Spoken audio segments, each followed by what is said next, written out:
For a full 3 seconds, nobody in that lobby moved. Not the security guards who'd been debating whether to call child services. Not the executives who'd frozen halfway to the elevator banks. Not Vivian herself, who ran a 9-figure company on a schedule measured in minutes and had not, in over a decade, allowed anything to interrupt it without her permission. Before I tell you what she did next, if stories like this one hit you right in the chest, do me a favor and hit that like button right now, and drop a comment telling me where in the world you're watching this from. It genuinely helps this story reach more people who need a little hope today. And if you want more of these, hit subscribe to Kindness Tales, because we've got a lot more where this came from. Now, let's go back 3 days to understand exactly how a 7-year-old ended up alone in the lobby of one of the tallest buildings in the city, carrying his injured father's tools like a promise he intended to keep no matter what it cost him. The boy's name was Theo. He was small for 7, quiet in the particular way kids get when they've had to grow up faster than the other kids around them, with a seriousness in his eyes that came from watching his father carry burdens no child should ever have to notice. He lived with his father, Elias, in a cramped 1-bedroom above a laundromat on the far edge of the city, the kind of apartment where the radiator clanked all winter long and the window in Theo's room never quite sealed shut, no matter how many times Elias stuffed a towel along the frame. Elias had raised Theo alone since his wife passed away when Theo was barely 2 years old. He worked as a maintenance technician for Ashford Tower, fixing elevators after regular hours, replacing burnt-out wiring nobody upstairs ever thought about, patching leaks in places most employees would never think to look. He worked long, grinding shifts and never once complained where Theo could hear him, though Theo had learned to read the exhaustion in the set of his father's shoulders the same careful way other kids learned to read the weather before a storm. Money was always tight in ways Theo understood without ever being told directly. Rent took most of Elias's paycheck, and what remained got stretched carefully across groceries, the occasional new pair of shoes when the old ones truly couldn't be patched again, and small treats Elias rationed out like celebrations. A slice of pizza on Theo's birthday, a trip to the dollar movie theater when a good report card came home. Theo had learned early on not to ask for things, not because his father discouraged it, but because he could see, even at 7, the quiet math his father was always running in his head. The two of them had their own small rituals that made the apartment feel like more than just 4 walls and a clanking radiator. Every Sunday morning, Elias made pancakes shaped badly like animals, and every Sunday Theo pretended not to notice they all looked roughly the same regardless of what animal they were supposed to be. Every night before bed, Elias told him one true story from his day at the tower, which light fixture he'd fixed, which office had the messiest desk, which security guard told the worst jokes on the night shift. Theo knew the building better than most of the executives who worked in it purely from his father's bedtime stories. 3 days before that morning in the lobby, everything changed in about 4 seconds. Elias had been 30 feet up a ladder in the parking structure beneath Ashford Tower, replacing a light fixture that had been flickering for weeks when his foot slipped on a rung slick with condensation.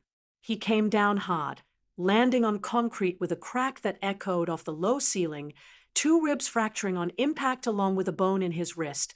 He lay there for almost a full minute before another maintenance worker found him, too stunned by pain to call out.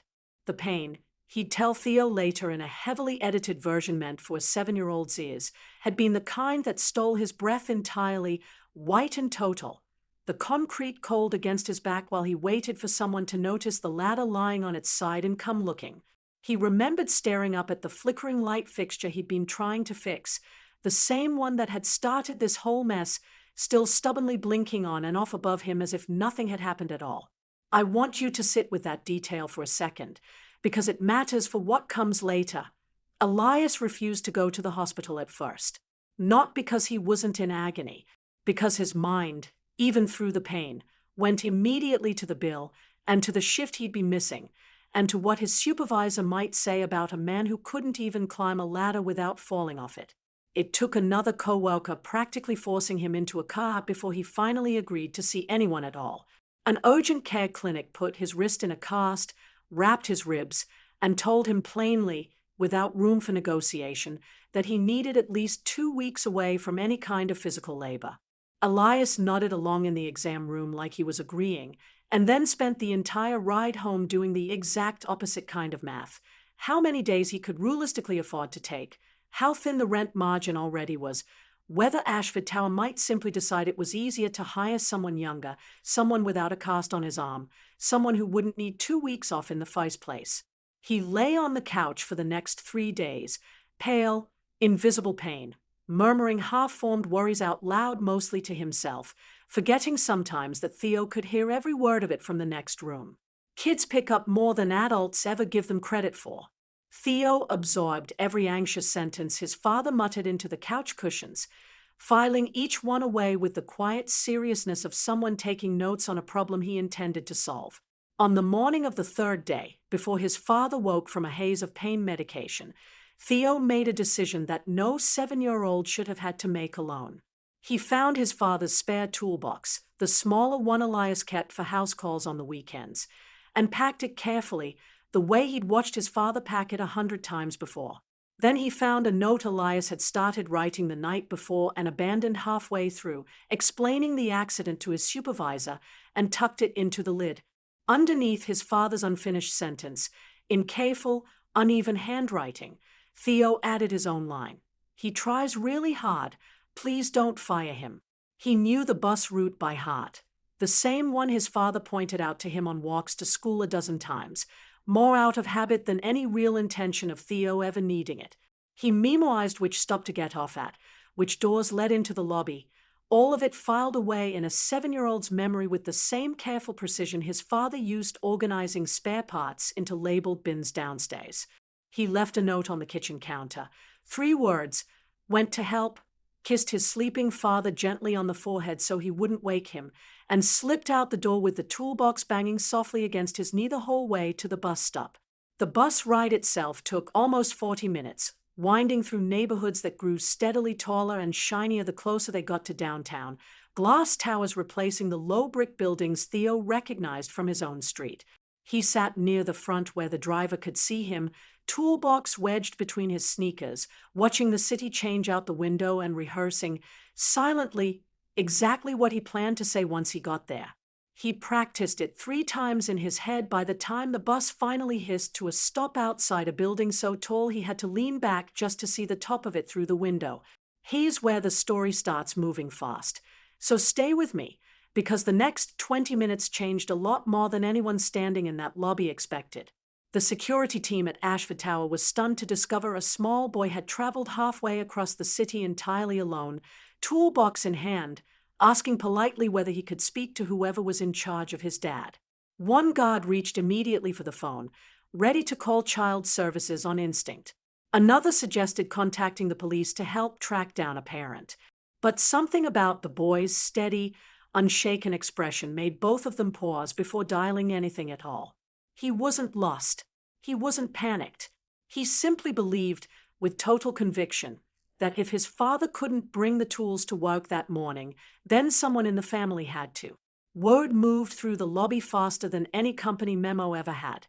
Receptionists abandoned calls mid-sentence. Assistants drifted down from upper floors just to see for themselves. Nobody could quite explain, later, why a small boy holding a scuffed toolbox like it contained something precious had managed to stop an entire floor of grown, busy adults in their tracks, but every single one of them felt it happen. Eventually, someone worked up the nerve to interrupt Vivian Ashford directly.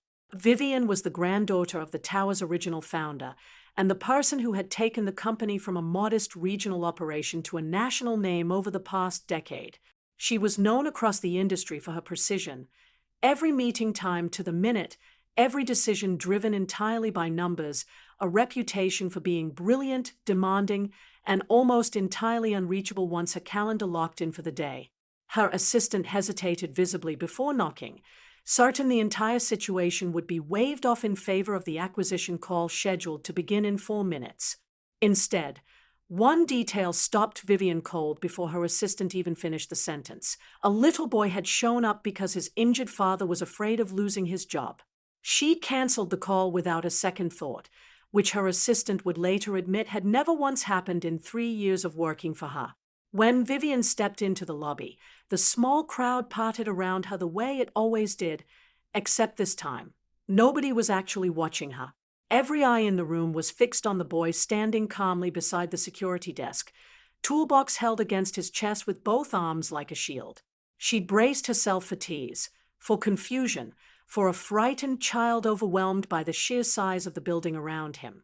Instead, she found Theo studying the cut of her expensive coat with mild curiosity, not a trace of intimidation anywhere on his face. And before she could even introduce herself, he asked politely whether someone could please tell his dad's boss that his dad was very sorry, and that he'd be back to work as soon as his arm healed up.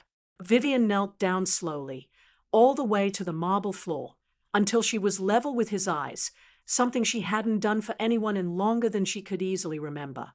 She noticed the toolbox handle worn smooth from years of use. She noticed the careful, uneven handwriting tucked into the lid, where Theo had added his own line beneath his father's unfinished note. And that's the exact moment we started this story with, Vivian on one knee, the whole lobby holding its breath, and Theo saying the sentence that stopped her entire day cold. Something shifted in her chest right then, something that had nothing to do with spreadsheets or quarterly targets. Rather than sending Theo home in a company car with an apology and a fruit basket, which was clearly the instinct her assistant expected her to follow, Vivian asked Theo if he'd show her exactly where his father usually worked. The boy nodded seriously, like he'd been waiting for someone to ask, and led her, along with a small, silent procession of executives who'd never once set foot down there, to the maintenance level in the sub-basement. Fluorescent lights buzzed over a row of supply carts. Spare parts sat organized with obsessive, almost loving care into labeled bins. A laminated schedule taped to the wall showed which floors needed inspection on which day, every line written in Elias's own careful handwriting. Vivian walked the length of the room slowly, taking in the quiet, invisible evidence of a man who had kept this entire building running from a space nobody upstairs had ever bothered to look at. She noticed small things she wouldn't have thought to look for that morning. A chipped mug on the workbench with "World's Okayest Dad" printed on the side, clearly a gift, clearly treasured despite the joke. A photo of Theo taped inside a supply cabinet door, gap-toothed and grinning at maybe age 4. A hand-drawn calendar marking which nights Elias worked late, with small hearts penciled next to the Sundays he'd have off, the kind of detail that told her more about the man than any personnel file ever could. Theo set the toolbox down gently on his father's workbench, the way you'd return a family heirloom to its rightful place. He explained, in the plain, matter-of-fact way children explain the things that matter most to them, that his dad always said every wire and every leaky pipe belonged to somebody who was counting on it getting fixed, and that was why he never rushed a job, even the ones nobody upstairs would ever notice or thank him for. A few of the executives standing near the doorway wiped quietly at their eyes, hoping nobody else would notice. Vivian turned to her HR director, right there in the sub-basement surrounded by cleaning carts and spare fuses, and asked plainly what Elias currently earned. The number that came back stopped her harder than any quarterly earnings report ever had. She had personally signed off on 7-figure retention bonuses for senior directors without blinking twice. Meanwhile, the man who had single-handedly kept the building's elevators, wiring, and plumbing functioning for 11 straight years was barely clearing enough some months to cover rent, let alone a growing stack of medical bills he hadn't told anyone about.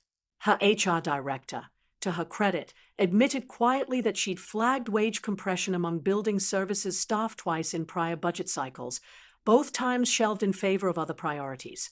Vivian absorbed that admission without anger, filing it away as one more thing about her own company she'd apparently allowed herself not to see clearly enough for far too long. She didn't go back to her office that afternoon. She had her driver bring the car around instead, and with Theo beside her in the back seat, she went to see Elias herself.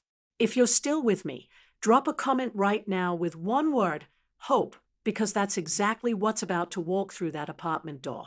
The apartment above the laundromat was small but carefully kept, the same quiet dignity Vivian had just recognized 11 floors below her own office. A few crayon drawings taped proudly to the refrigerator, a stack of worn library books stacked on a shelf built from old milk crates, everything worn thin but clearly, deliberately cared for. Elias, pale and startled to find his company's CEO standing in his own doorway with his son beside her, immediately started apologizing for the missed shifts, for the inconvenience, for not calling ahead to properly explain what had happened. Vivian stopped him gently before he could finish the sentence. She told him there was nothing at all to apologize for, and that his son had done something that morning most grown adults in her building had never once managed in years of walking past each other in the hallways. He had reminded her, in one plain sentence, exactly who the company actually belonged to. Sitting at Elias's small kitchen table while Theo quietly worked through homework in the next room, Vivian learned that Elias had never once asked for help in 11 years of employment, convinced the whole time that admitting he was struggling would simply mark him as replaceable. He'd worked through 2 previous injuries without ever mentioning them to anyone at the company, terrified that showing weakness meant showing himself the door. That evening, Vivian called an emergency meeting with every department head in the building. She didn't open with numbers, which stunned half the room immediately. She opened by describing a boy carrying his father's toolbox across the entire city, and a building full of people who had walked past invisible workers for years without ever learning a single one of their names. She announced full paid medical leave for Elias, effective that same night. She ordered a company-wide review of every maintenance, custodial, and security position's wages and benefits, with results due within 30 days, not the usual quarter. Emergency family assistance funds were established before the end of that same week, available to any employee facing sudden hardship with a single signature required, no committee approval necessary. A scholarship fund for employees' children followed within the month, alongside expanded health coverage and a formal mentorship program pairing corporate staff with building services staff, so that people who'd worked in the exact same tower for years might finally learn each other's actual names. The board raised the predictable concerns about added costs. Vivian answered them plainly, without raising her voice. A company built on fear eventually hollows itself out from the inside, one quiet resignation at a time. But a company built on genuine respect earns a kind of loyalty no bonus structure could ever purchase outright. Months later, the results were difficult for anyone to argue with. Turnover among building services staff dropped to nearly nothing. Morale climbed noticeably across every floor of the building, not just the ones with corner offices and glass walls. Executives who'd never once eaten lunch in the break room started showing up there regularly, learning names they'd walked past for years.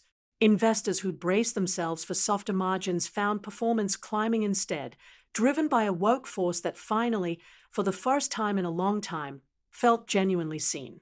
Elias healed steadily under proper medical care, free for the first time in years from the constant, grinding fear of losing everything over a single bad week.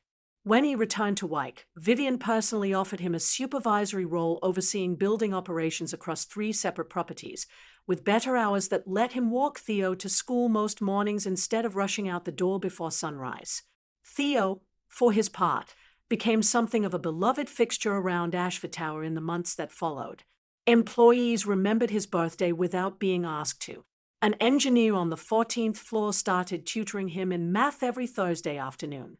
A graphic designer taught him how to draw building blueprints, which Theo took to with unexpected, focused seriousness, announcing to anyone who would listen that he planned to fix buildings just like his dad someday, only with drawings first, he'd add, very seriously, every single time.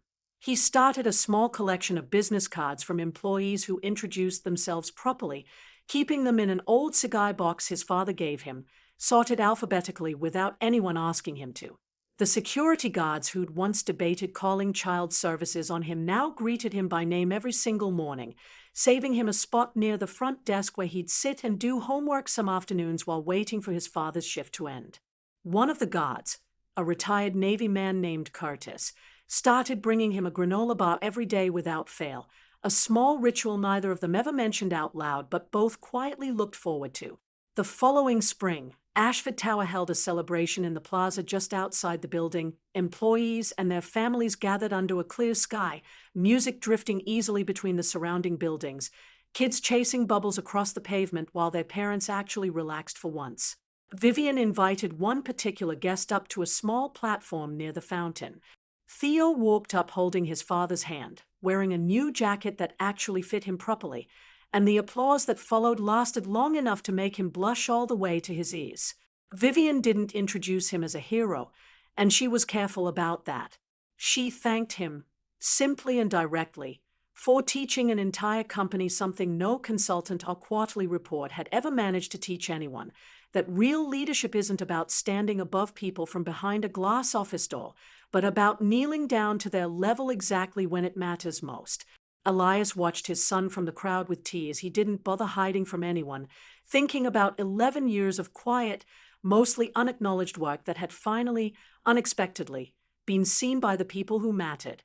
Before the celebration ended, Vivian unveiled a new initiative named simply the Toolbox Fund, providing emergency support for any Ashford employee facing a sudden family hardship. No lengthy forms, no committee review, just one signature and same-day help. A small plaque near the building's main entrance now reads, in plain lettering, no one should have to choose between caring for their family and keeping their job. Visitors pause to read it most mornings on their way through the doors, some of them without quite knowing why it stops them. Elias kept working at Ashford Tower for years afterward, eventually training 2 younger technicians himself, passing along the same careful, unhurried attention to detail that had once gone almost entirely unnoticed. He never did stop worrying entirely. Some habits built over 11 hard years don't disappear overnight, but the particular flavor of fear that had once kept him awake, the fear of being quietly replaced, faded slowly into something closer to ordinary tiredness, the kind any working parent carries and shrugs off by morning. Theo grew up mostly in the shadow of that tower, in the best possible sense of the phrase.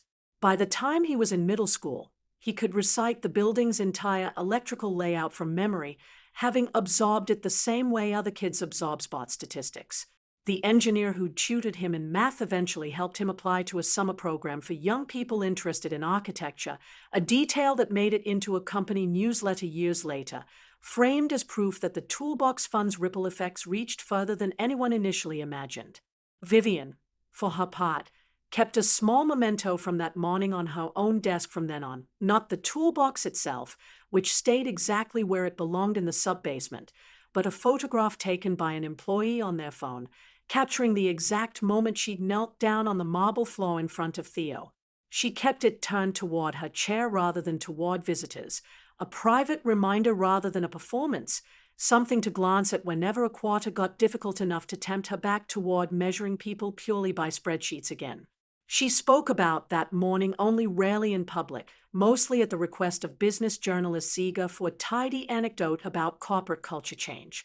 She always corrected the framing gently when reporters tried to make it about her generosity.